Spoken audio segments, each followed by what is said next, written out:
ছবিতে যাকে দেখতে পাচ্ছেন সে হলো আমার ছেলে এবং যেই ডিজিজটা দেখতে পাচ্ছেন সেটা হলো ইনফেক্টেড গ্রানুলোমা। এর নাম আগে জানতাম না, পরে তা আমরা জানতে পারলাম। এটি একটি প্রথমে কিন্তু একটা ছোট আঁচিলের মতো ছিল। তখন কিন্তু আমি প্রথমে দুটো হোমিওপ্যাথি ডক্টর দেখিয়েছিলাম। তারা কিন্তু বলেছিল ওষুধ খেলে এবং মলম লাগালে এটা পড়ে যাবে, এটা আঁচিল। কিন্তু পরবর্তীকালে দেখা যায় যেটা ওপরে ছবিটা দেওয়া রয়েছে সেটা থেকে কিন্তু একটু বড় হয় আঁচিলের থেকে জিনিসটা, এবং সেটা থেকে কিন্তু অনবরত রক্তপাত হতো।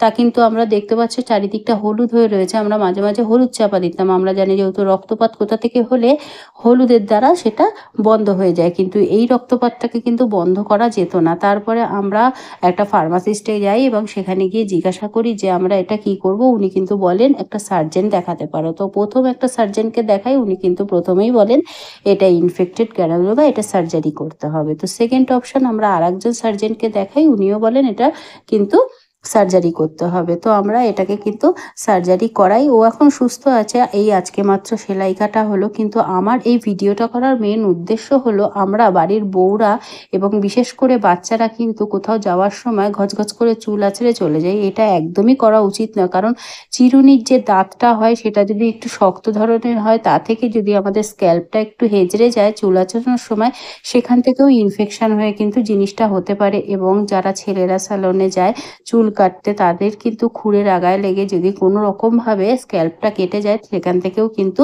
এটা হতে পারে। তাই জন্য এই সতর্কবার্তার জন্য এই ভিডিওটা। আপনারা সবাই সুস্থ থাকবেন, ভালো থাকবেন।